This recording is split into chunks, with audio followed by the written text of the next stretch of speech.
Foi na estrada do suspiro profundo, uma noite que parecia infinita. Meus olhos, já cansados, ardiam com a poeira e o cansaço. Augusto Barreto Mendes, 48 anos, um agrônomo que sempre acreditou no palpável, no que a terra e a ciência podiam explicar. Mas aquela noite, tudo o que eu achava saber desmoronou. Vi a silhueta, pequena e frágil, à beira do asfalto esburacado. Uma menina, sozinha. A mente racional gritava perigo, mas o coração falou mais alto. Parei. Precisa de carona? Perguntei. E ela, sem levantar o rosto, apenas apontou para o matagal denso à nossa direita. É logo ali, disse com uma voz que parecia um sopro frio.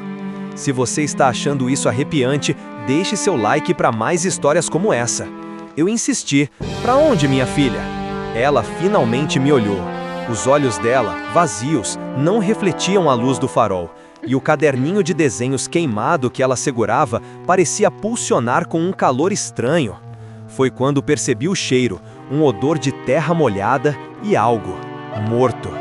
O destino que ela indicava não era uma casa nem um vilarejo, era o Campo Santo da Neblina, um cemitério abandonado há décadas. Se você conhece alguma lenda sobre cemitérios, compartilhe nos comentários, quero saber. Ela simplesmente evaporou do banco ao lado, deixando um rastro de frio e o cheiro daquele lugar esquecido. Naquele instante, o mundo se tornou um lugar onde o terror se aninha nos detalhes mais simples. Acredite, nunca mais fui o mesmo. Não deixe de se inscrever para não perder os próximos relatos. O silêncio que se seguiu foi preenchido apenas pelo pulsar do meu próprio sangue e pela certeza de que não estava sozinho. A estrada, antes uma linha para o lar, se tornou um corredor para o desconhecido. Não se esqueça de ativar o sininho para ser avisado sempre que uma nova história surgir. A estrada, antes uma linha para o lar, se tornou um corredor para o desconhecido. Não se esqueça de ativar o sininho para ser avisado sempre que uma nova história surgir. O susto, o frio, o cheiro de terra molhada e morte, isso tudo grudou na minha pele como uma segunda sombra. Augusto, o agrônomo, que sempre riu de crendices, virou um homem que olhava para o escuro com uma nova reverência, um novo pavor.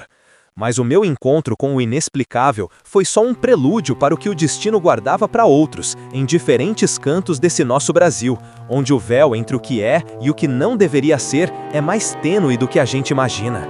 Era 1987, a gente morava no interior, onde todo mundo se conhecia. Eu era uma menina, uns 8 anos. Meu tio, o Joaquim, era a alegria da família. Sumiu um dia, sem deixar rastro. A polícia procurou, a família vasculhou cada fazenda, cada ribeirão, cada canto. Nada. Foi como se o chão tivesse engolido ele. Os anos se passaram, viraram décadas. A minha avó, coitada, nunca se refez. Vivia olhando pela janela, esperando. A gente cresceu e a história do tio Joaquim virou uma lenda triste, um silêncio pesado nos almoços de domingo. Mas o tempo, o tempo, ele tem umas peças que gosta de pregar. Foi em 2018. Meu primo, o Renato, estava na capital a trabalho. Ligou pra gente, a voz trêmula, quase inaudível. Eu ouvi, ele disse, eu vi o tio Joaquim. Meu pai achou que era estresse, que o Renato tinha enlouquecido, mas ele insistiu. Descreveu as mesmas roupas que o tio usava no dia que desapareceu, as mesmas feições. Era ele, sem uma ruga a mais, sem um fio de cabelo branco, exatamente como tinha sumido, 31 anos antes. Renato trouxe ele para casa e a gente não podia acreditar. A mesma cicatriz na sobrancelha, o mesmo sorriso torto. Só que o tio Joaquim não falava muito. Olhava para tudo como se fosse novo, mas os olhos tinham uma melancolia antiga, de quem viu coisas que a gente não pode nem imaginar. Ele não explicava onde esteve, nem como não envelheceu. Era só, eu voltei. E essa foi a resposta para tudo. Ele comia, dormia, mas não se encaixava. Era uma sombra do passado, vivendo no nosso presente, imutável. A vida, com suas regras de envelhecimento e de ausência, simplesmente não se aplicava a ele. Era como ver um fantasma que podia tocar na gente. Se essa história te deixou com um nó na garganta, deixe seu like agora mesmo. Sua interação nos ajuda a trazer mais mistérios como este. No bairro dos Arvoredos Altos, onde as casas eram grandes e as ruas tranquilas, o medo chegou em uma noite de verão. Eu era moleque, devia ter uns 10 anos. Meu amigo, o Pedrinho, e eu estávamos jogando bola na rua depois do jantar. O céu estava limpo, estrelado. De repente, a bola parou de rolar sozinha. O ar ficou pesado. Levantamos a cabeça e lá estava. Uma luz enorme, silenciosa, pairando sobre as copas das árvores. Não era avião, nem helicóptero. Não fazia barulho nenhum. A luz era branca, intensa, mas não cegava. Só pairava e girava lentamente. Era tão grande que cobria metade do quarteirão. A gente paralisou. O Pedrinho deixou a boca aberta, os olhos arregalados. Eu senti o coração bater forte, tão forte que achei que ia saltar do peito. Não tinha vento, mas as folhas das árvores pareciam sussurrar. Olhamos um para o outro sem saber o que dizer. Aquilo era real, era inacreditável, mas estava ali, bem acima das nossas cabeças. De repente, a luz piscou, uma única vez, e em uma fração de segundo, sumiu. Desapareceu como se nunca tivesse existido. A rua voltou ao normal, com o canto dos grilos e o latido distante de um cachorro. Mas o normal já não existia mais pra gente. Ninguém acreditou na gente quando contamos. Diziam que era imaginação de criança, mas nós sabíamos o que vimos. O Pedrinho e eu nunca mais jogamos bola na rua depois do pôr do sol. Se você já presenciou algo inexplicável, comente sua experiência abaixo. Queremos saber suas histórias. A sombra me seguiu a vida inteira. Começou quando eu era criança. Eu via um vulto no canto do meu quarto, sempre com a cabeça inclinada. Um silêncio que pesava. Ninguém acreditava em mim. Diziam que era pesadelo, mas eu sabia que não era. Cresci e a presença se tornou mais ousada. Às vezes eu via a figura no espelho, atrás de mim, por um instante. Não tinha rosto, era só uma silhueta esguia, com aquela inclinação de cabeça macabra. O pavor era palpável. Eu tentava ignorar, fingir que não existia, mas ela sempre voltava. A pior parte foi quando começou a aparecer para as pessoas que eu amava. Minha esposa um dia acordou gritando, dizendo que viu uma sombra no pé da cama, com a cabeça estranhamente virada.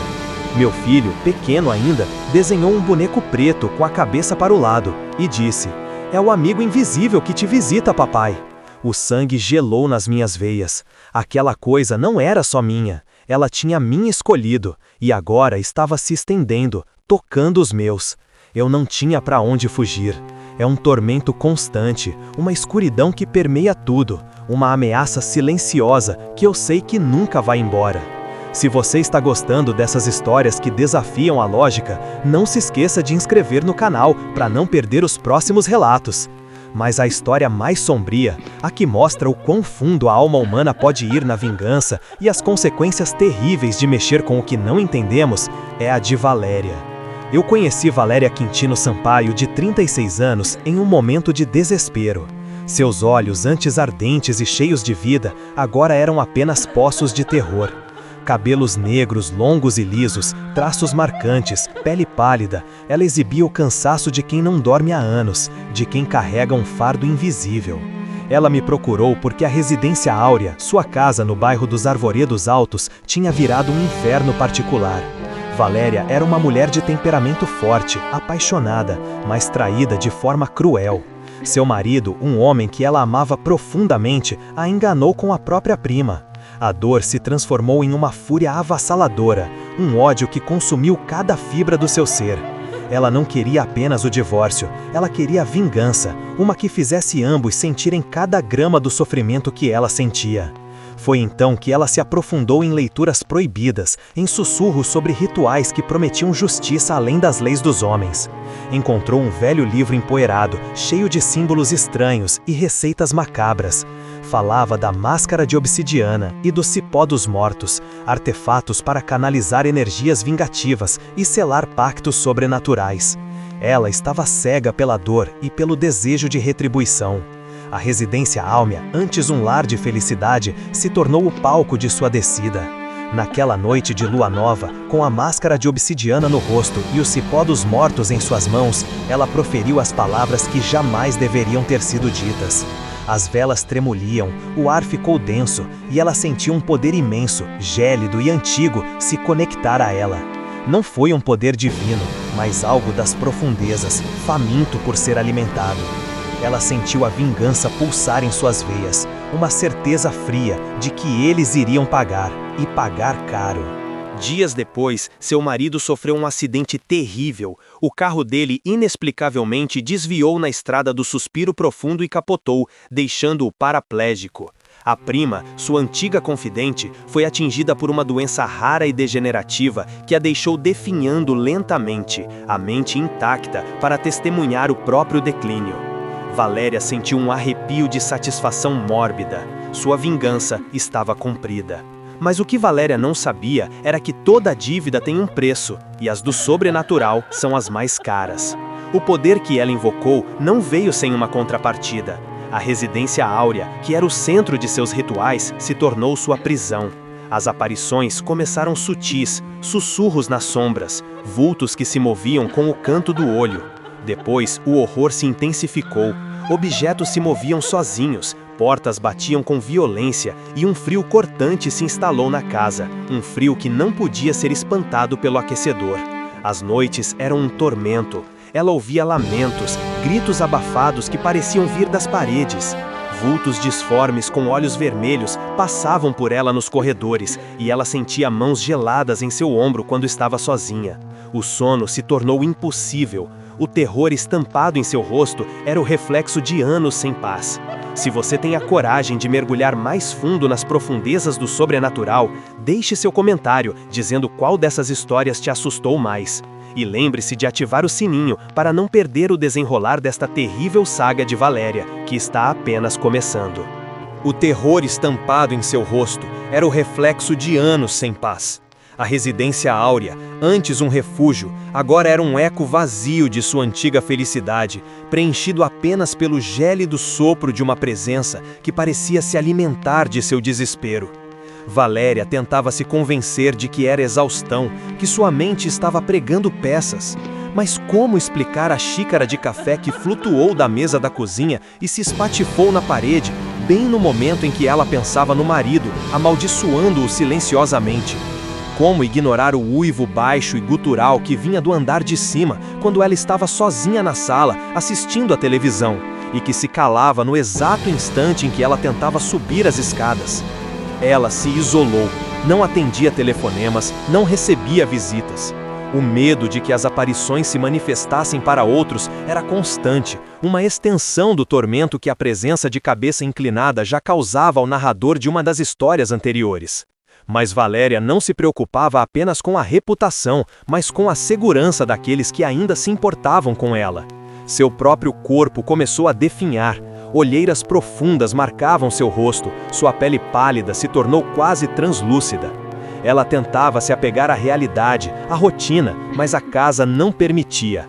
As luzes piscavam sem motivo, mesmo com a fiação revisada várias vezes. As portas se trancavam sozinhas, aprisionando-a em cômodos escuros por horas, até que o clique da fechadura, igualmente misterioso, a libertava. Uma noite, Valéria, exausta, decidiu tentar dormir no sofá da sala, com todas as luzes acesas. Ela cobriu o rosto com um cobertor, rezando para o sono vir. Foi então que sentiu um peso no pé do sofá, como se alguém tivesse se sentado ali. Um ar gelado a envolveu e o cobertor que cobria seu rosto foi puxado lentamente para baixo. Ela não ousou abrir os olhos. Pôde sentir uma respiração fria em seu rosto, um hálito que cheirava a terra úmida e algo antigo, como mofo e desespero. Abriu os olhos e lá estava, a poucos centímetros de seu rosto. Não era um vulto, mas algo mais sólido, translúcido, com olhos que brilhavam em um vermelho opaco. Não tinha rosto definido, apenas contornos borrados de algo que parecia se retorcer de agonia e ódio. E, em um sussurro arrastado que pareceu vir de todas as direções ao mesmo tempo, Valéria ouviu seu nome. Um som gutural, doloroso, que fez cada fibra do seu ser vibrar de terror. Ela gritou até a garganta doer, até as cordas vocais falharem. Correu para fora de casa, descalça, sob a chuva fria, ignorando a porta que milagrosamente se abriu. Correu pelas ruas escuras do bairro dos Arvoredos Altos, sob as copas das árvores que agora pareciam dedos retorcidos no céu, até os pulmões arderem e as pernas falharem. Quando a encontrei, dias depois, ela estava em uma pensão barata no centro da cidade, encolhida em um canto, tremendo, balbuciando frases desconexas sobre olhos vermelhos e dívidas que jamais poderiam ser pagas. A residência áurea foi vendida, mas Valéria jurava que a presença a seguia. Em cada sombra, em cada reflexo, ela via o brilho escarlate dos olhos que a atormentavam. Ela tentou se livrar da máscara de obsidiana e do cipó dos mortos, os jogou no rio, queimou-os em uma fogueira, mas eles sempre reapareciam, intocados, em algum lugar de seu novo e temporário esconderijo. Era um ciclo, um tormento sem fim, uma dívida sobrenatural que ela nunca conseguiria quitar, presa em uma espiral de pavor criada pela própria vingança. O que aqueles olhos vermelhos queriam? O que a entidade buscava? A cada aparição, Valéria sentia que não era apenas o medo que a dominava, mas também um estranho senso de observação, como se a entidade estivesse esperando por algo, preparando-a para um destino ainda mais terrível. A casa talvez fosse apenas o começo. Mas os segredos mais sombrios nem sempre se revelam por meio de lamentos ou aparições. Às vezes, eles se escondem em objetos esquecidos, em memórias de um passado distante que ninguém ousou desenterrar, conectando destinos de maneiras inimagináveis. Era o caso do caderninho de desenhos queimado, um item que pertencia à menina que Augusto encontrou na estrada do Suspiro Profundo. Esse pequeno diário, chamuscado pelas chamas, continha desenhos inocentes e anotações infantis que, para um olhar desatento, seriam apenas rabiscos de criança. Mas para quem sabia procurar, para quem conseguia ver além do óbvio, ele guardava a chave para um mistério ainda maior. Um mistério que unia a estrada do Suspiro Profundo ao Campo Santo da Neblina e revelava a verdadeira origem do pavor que Augusto, o agrônomo, sentia. As páginas queimadas, com suas linhas tortas e figuras borradas, revelavam não apenas o nome da criança, mas também uma série de segredos esquecidos de um local abandonado, um elo perdido entre a vida e a morte que aguardava ser descoberto. As páginas queimadas, com suas linhas tortas e figuras borradas, revelavam não apenas o nome da criança, mas também uma série de segredos esquecidos de um local abandonado, um elo perdido entre a vida e a morte que aguardava ser descoberto. Para mim, Augusto Barreto Mendes, de 48 anos, um agrônomo que sempre se pautou pela lógica e pela ciência, a experiência na estrada do Suspiro Profundo tinha sido um choque sísmico, uma fratura na minha realidade. Eu era um homem de números, de solo, de ciclos de plantio e colheita. Fantasmas, seres do além, bobagem, coisa de gente com a mente fraca ou imaginação fértil. Até aquela noite, fria e úmida, em 2018. Eu voltava de uma vistoria em uma fazenda a algumas horas de casa, exausto, e a névoa, companheira constante do Campo Santo da Neblina, já começava a se espalhar pela estrada do Suspiro Profundo, tornando cada curva uma surpresa velada. Foi ali, no meio do nada, que a vi. Uma menina pequena, talvez uns 8 ou 9 anos, parada à beira da rodovia esburacada, sob a luz fraca dos meus faróis. Ela usava um vestidinho branco simples, que parecia sujo de terra e rasgado em alguns pontos. Cabelos escuros e despenteados emolduravam um rosto que, mesmo na penumbra e na distância, parecia etéreo. Meu primeiro pensamento foi de preocupação, um instinto paternal talvez. Que criança estaria sozinha ali, àquela hora, naquele lugar? Diminuí a velocidade e parei o carro, a contragosto, pois minha mente racional gritava perigo. Mas o que poderia uma criança fazer? Abaixei o vidro. O vento gelado trouxe consigo um cheiro de terra molhada e algo mais, algo doce, quase putrefato, como flores murchas. Oi, eu disse, a voz rouca pelo cansaço. O que você está fazendo aqui, minha filha? Se perdeu? Ela não respondeu, apenas levantou o rosto e, na luz dos faróis, vi seus olhos. Não eram olhos de criança. Eram profundos, sem vida, como poços escuros, e neles havia uma tristeza tão antiga que me deu um arrepio na espinha. Um calafrio que não era do vento. Ela apontou para o banco do carona, com um dedo fino e pálido, sem dizer uma palavra. Contra todo o meu bom senso, abri a porta. Ela entrou, sem um som, sem um obrigado. O silêncio dentro do carro se tornou opressor, pesado. Tentei puxar conversa, mas ela apenas me ignorava, olhando fixamente para a estrada através do para-brisa. Sua pele era incrivelmente fria ao toque, quando acidentalmente esbarrei em sua mão no câmbio. Uma frieza que parecia vir de dentro, não apenas da noite gelada. Eu tentava me convencer de que era o choque, que ela devia estar em hipotermia, mas a cada quilômetro, a sensação de que algo estava terrivelmente errado só aumentava. "Onde você mora?" perguntei novamente, minha voz agora um pouco trêmula. Ela finalmente falou, em um sussurro quase inaudível que parecia vir de um lugar distante, ecoando em minha mente. "No campo, Campo Santo." Meu sangue gelou. O Campo Santo da Neblina era o nome do cemitério abandonado que eu passaria em poucos minutos, um lugar que eu sabia ser há muito tempo desativado, cheio de lendas e histórias de assombrações. Tentei racionalizar, talvez fosse um apelido, uma gíria que eu em meu mundo de planilhas desconhecia. Chegamos à entrada do cemitério, um portão de ferro retorcido, quase engolido pela vegetação. As lápides em ruínas mal podiam ser vistas na escuridão e na névoa que pairava ali, como um véu constante. Ela fez um movimento com a cabeça, indicando que era ali. Eu parei o carro, meu coração batendo um ritmo frenético contra as costelas. "Tem certeza, minha filha? Não tem ninguém aqui. É um cemitério abandonado." Ela me olhou novamente, aqueles olhos profundos fixos nos meus. E, por um instante, vi neles não apenas tristeza, mas também um lampejo de algo mais, um reconhecimento. Como se ela soubesse que eu a tinha visto de verdade. Ela abriu a porta e desceu.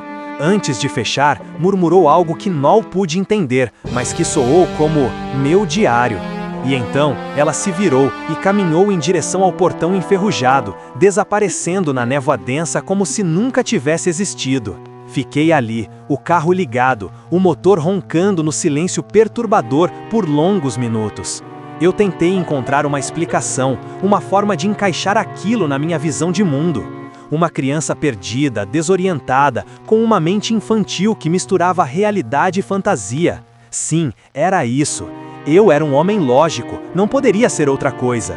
Mas o ar frio que ela deixou para trás, o cheiro e aqueles olhos, aqueles olhos me assombrariam para sempre. Se você já sentiu um arrepio assim, que te faz duvidar de tudo que você sabe, deixe seu like e comente aqui embaixo se já teve uma experiência inexplicável. Nos dias seguintes, não consegui dormir direito. A imagem dela, a voz, o Campo Santo, aquela experiência implacável se recusava a partir. Dirigindo pela estrada do suspiro profundo de novo, na semana seguinte, a caminho de outro cliente, meus olhos foram inevitavelmente puxados para o cemitério. Algo me impulsionava. Era irracional, eu sabia, mas a curiosidade, ou talvez o medo de não saber, era mais forte que minha aversão ao inexplicável. Parei o carro novamente e desta vez saí. A névoa estava mais densa do que o normal, abraçando as lápides tortas e as cruzes caídas. Andei entre as ruínas, com a sensação de estar sendo observado. O cheiro de terra úmida e flores murchas era mais forte ali. Meus pés chutaram algo macio sobre a grama alta e molhada. Eu me abaixei e foi então que o vi.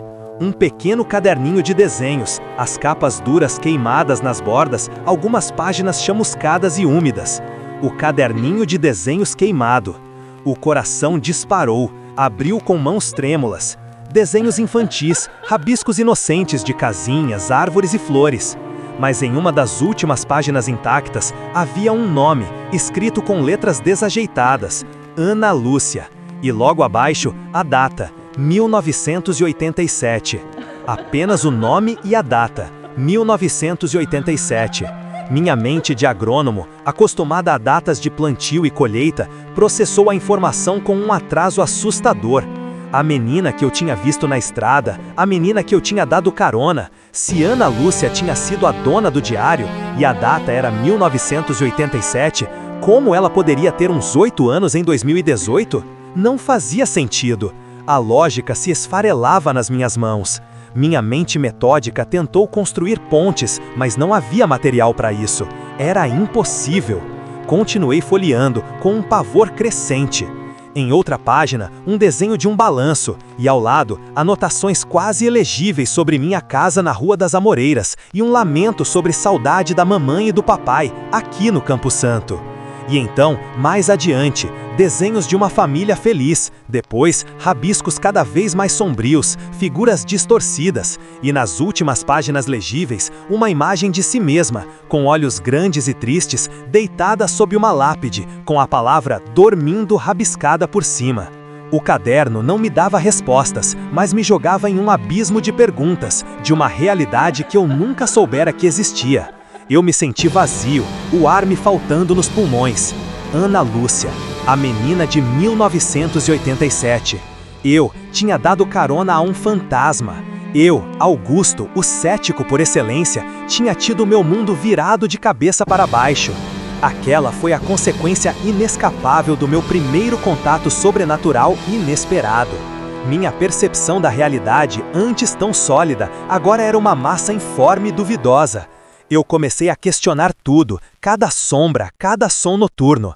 Meu ceticismo se transformou em uma introspecção hesitante, uma relutância em confiar na minha própria percepção. Voltei para o carro, o caderninho de desenhos queimado apertado em minhas mãos, como se fosse um fragmento tangível. Aquilo me seguia. Não era uma presença visível como a de Valéria, mas a marca indelével de um encontro que me assombraria para sempre. O cheiro de terra e mofo se impregnou nas minhas narinas. O olhar de Ana Lúcia se fixou em minha memória. Eu não podia mais simplesmente descartar o inexplicável.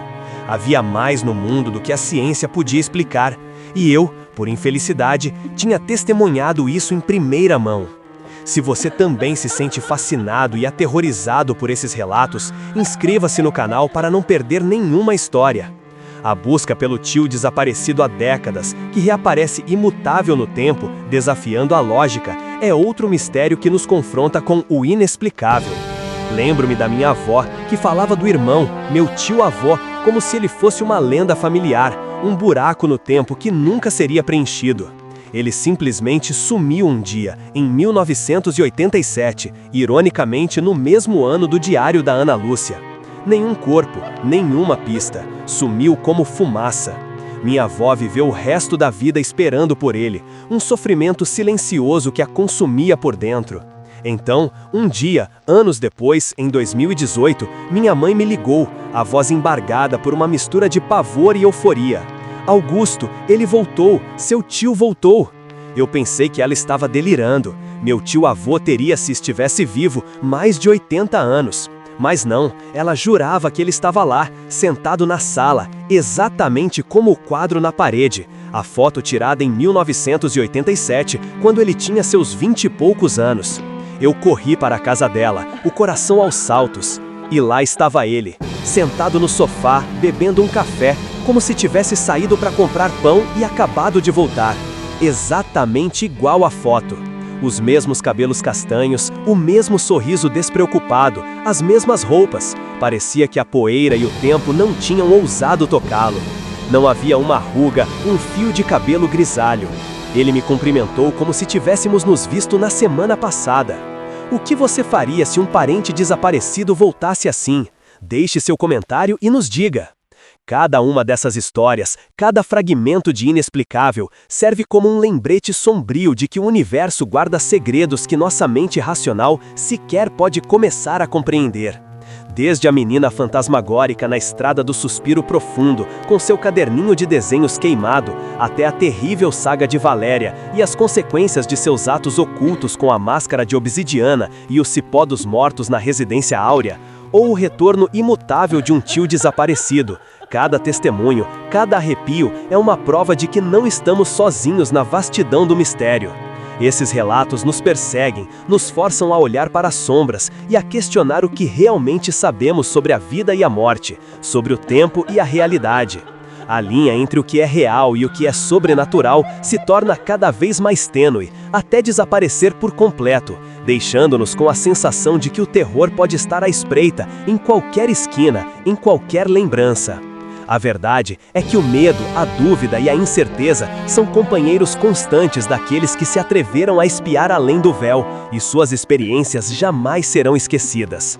Se você também acredita que o mundo guarda mistérios insondáveis e histórias que desafiam a lógica, inscreva-se no nosso canal e deixe seu like para não perder nenhuma das nossas próximas narrativas assombrosas.